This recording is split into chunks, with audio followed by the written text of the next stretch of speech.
मौर्य काल के दौरान सीता शब्द का क्या अर्थ था? तो राजकीय भूमि से प्राप्त आय, ऑप्शन नंबर डी। किस प्रसिद्ध सूफी संत की दरगाह बाराबंकी के देवा शरीफ में स्थित है?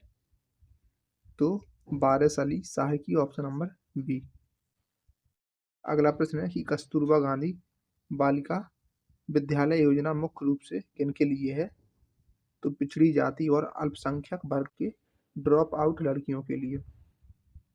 उत्तर प्रदेश में लाल मृदा मुख्य रूप से किन जिलों में पाई जाती है? तो झांसी और मिर्जापुर में। प्रमाणित बीज के थैलों पर प्रयोग किए जाने वाले टैग का रंग क्या होता है? नीला, ऑप्शन नंबर डी। अगला प्रश्न है कि कुडनकुलम नाभिकीय ऊर्जा संयंत्र किस राज्य में स्थापित किया गया? तो तमिलनाडु में, ऑप्शन नंबर ए।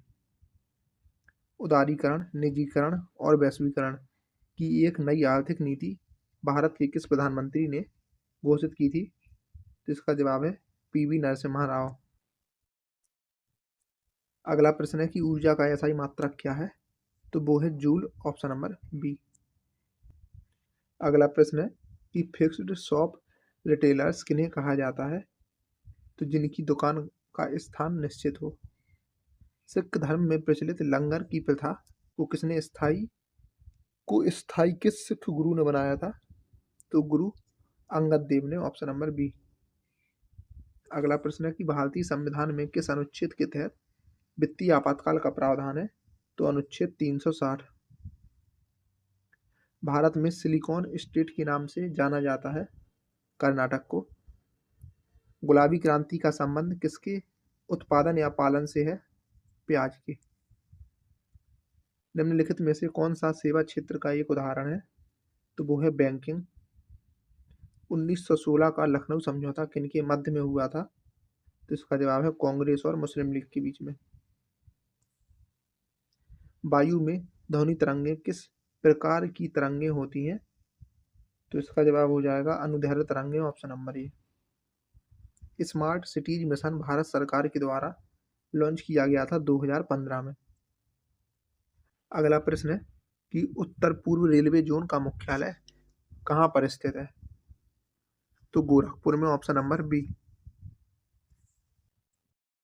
व्यापार में बिचौलियों को हटाने से क्या लाभ होता है? वस्तु की कीमत कम हो जाती है, ऑप्शन नंबर डी। 73वें संविधान संशोधन अधिनियम 1992 के द्वारा भारतीय संविधान में कौन सी अनुसूची जोड़ी गई थी? तो वो थी 11वीं अनुसूची, ऑप्शन नंबर सी।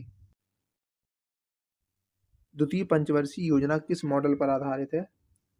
तो P C Mahalanobis, option number C. Vishwa Bharati पुरस्कार किस संस्थान के द्वारा दिया जाता है?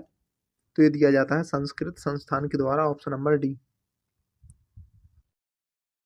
उत्तर प्रदेश में वर्तमान बेसिक शिक्षा मंत्री संदीप सिंह ने किस योजना के माध्यम से स्कूलों में डिजिटल लर्निंग को बढ़ावा दिया है? तो स्मार्ट क्लास योजना, ऑप्शन नंबर बी।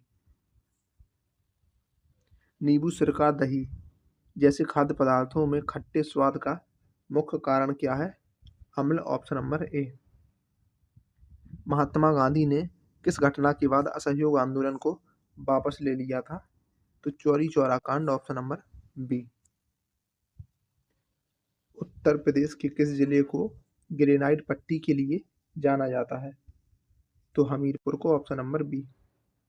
चूना पत्थर की ऊष्मा के द्वारा की गई वियोजन अभिक्रिया को कहा जाता है ऊष्मीय वियोजन। निम्नलिखित में से कौन सी एक खरीफ की फसल नहीं है? तो वो है चना, ऑप्शन नंबर ए। निम्नलिखित में से कौन राष्ट्रीय मानवाधिकार आयोग के पदेन सदस्य होते हैं? तो राष्ट्रीय महिला आयोग के अध्यक्ष, राष्ट्रीय अल्पसंख्यक आयोग के अध्यक्ष, राष्ट्रीय अनुसूचित जाति आयोग के अध्यक्ष, ऑप्शन नंबर डी ये सभी। निम्नलिखित में से कौन एक युग्म सुमेलित नहीं है? तो वो है लुधियाना रावी। बाकी गोदावरी, राप्ती, जबलपुर नर्मदा और सूरत ताप्ती, ये तीनों सही सुमेलित हैं। अगला प्रश्न है कि बनारस हिंदू विश्वविद्यालय की स्थापना किस वर्ष में की गई थी? तो वर्ष 1916 में। उत्तर प्रदेश में राजस्व परिषद के लखनऊ स्थित प्रशासनिक कार्यालय में क्रमशः कितने अनुभाग और प्रकोष्ठ होते हैं? तो अनुभाग 19 और प्रकोष्ठ 14, option number D. Syed Salar Masood Ghazi का मेला कहाँ पर आयोजित होता है? तो बहराइच में, ऑप्शन नंबर सी। उत्तर प्रदेश में बखरा पक्षी अभयारण्य कहाँ पर स्थित है, जो एक महत्वपूर्ण जल संसाधन क्षेत्र है? तो संत कबीर नगर। प्रसिद्ध संगीतज्ञ उस्ताद बिस्मिल्लाह खां का संबंध किस वाद्य यंत्र के साथ है? तो इनका संबंध शहनाई से। उत्तर प्रदेश में कृषि अनुसंधान और शिक्षा को बढ़ावा देने के लिए कितने कृषि विश्वविद्यालय संचालित हैं? 6। खसरा में कुल कितने खाने होते हैं? तो 22 खाने। निम्नलिखित में से कौन सा एक कृत्रिम पारिस्थितिकी तंत्र है? तो वो है धान का खेत। उत्तर प्रदेश में उर्दू अकादमी की स्थापना किस वर्ष में की गई थी? तो 1972 में। भारत में उपभोक्ता संरक्षण अधिनियम पहली बार पारित हुआ था 1986 में। तटीय सुरक्षा को मजबूत करने के लिए भारत में किस बल का गठन किया गया? तो भारतीय तटरक्षक बल का, ऑप्शन नंबर सी। भारतीय पुरुष टीम ने अपना पहला एक दिवसीय क्रिकेट विश्व कप, अंतर्राष्ट्रीय क्रिकेट विश्व कप किस वर्ष में जीता था? तो 1983 में। अगला प्रश्न है कि चरकुला लोक नृत्य उत्तर प्रदेश के किस क्षेत्र से संबंधित है? तो ब्रज क्षेत्र से, ऑप्शन नंबर बी। निम्नलिखित में से कौन सा एक आपदा के बाद का उपाय है? तो वो है पुनर्निर्माण।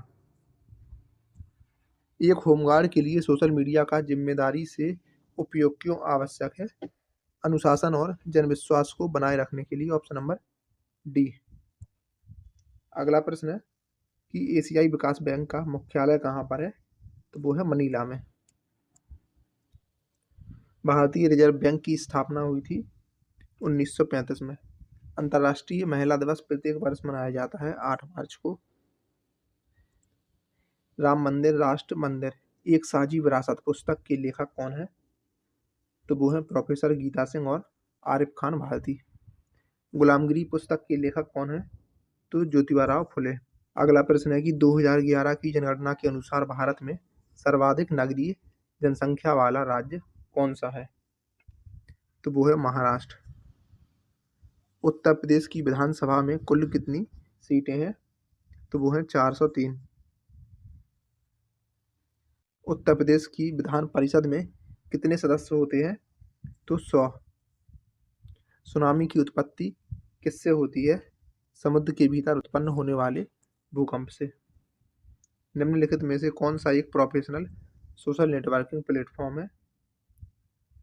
तो वो है LinkedIn, option number D. NATO किस प्रकार का एक संगठन है? तो यह है सैन्य गठबंधन। सुकन्या समृद्धि खाता योजना के तहत खाता खोलने के लिए बालिका की अधिकतम आयु कितनी होनी चाहिए? 10 वर्ष। नए भारत का सामवेद पुस्तक के लेखक कौन है? तो नरेंद्र मोदी। विश्व जल दिवस कब मनाया जाता है? तो 22 मार्च को, ऑप्शन नंबर सी। भारत की जनगणना 2011 के समय जनगणना आयुक्त कौन थे? तो डॉक्टर सी चंद्रमौली। एक जिले का मुख्य प्रशासनिक अधिकारी कौन होता है? तो जिलाधिकारी। मैरी कॉम का संबंध किस खेल से है? मुक्केबाजी से। भूस्खलन की घटनाएं सबसे अधिक किस स्थान पर होती हैं? तो हिमालय और पश्चिमी घाटी में। अगला प्रश्न है कि उत्तर प्रदेश को कुल कितने प्रशासनिक मंडलों में विभाजित किया गया है? तो 18, ऑप्शन नंबर बी। राजस्व परिषद का न्यायिक मुख्यालय कहाँ पर स्थित है? तो यह है प्रयागराज में। आयुष्मान भारत प्रधानमंत्री जन आरोग्य योजना के तहत प्रत्येक परिवार को प्रति वर्ष कितने रुपए तक का कवरेज प्रदान किया जाता है? तो 5 लाख का, ऑप्शन नंबर डी। भारत के किस राज्य को भारतीय फुटबॉल का मक्का कहा जाता है? तो पश्चिम बंगाल को। 2011 जनगणना के अनुसार भारत के किस केंद्र शासित प्रदेश का लिंगानुपात सबसे अधिक है? तो पुडुचेरी का। तहसीलदार का मुख्य कार्य क्या होता है? भू राजस्व वसूली और भूमि विवाद का निपटान। पीवी सिंधु ने ओलंपिक में अब तक कुल कितने पदक जीते हैं? तो 2 पदक, 1 रजत और 1 कांस्य। उत्तर प्रदेश के प्रथम मुख्यमंत्री कौन थे? तो गोविंद बल्लभ पंत। उत्तर प्रदेश की प्रथम महिला राज्यपाल कौन थी? Sarojini Naidu, option number B.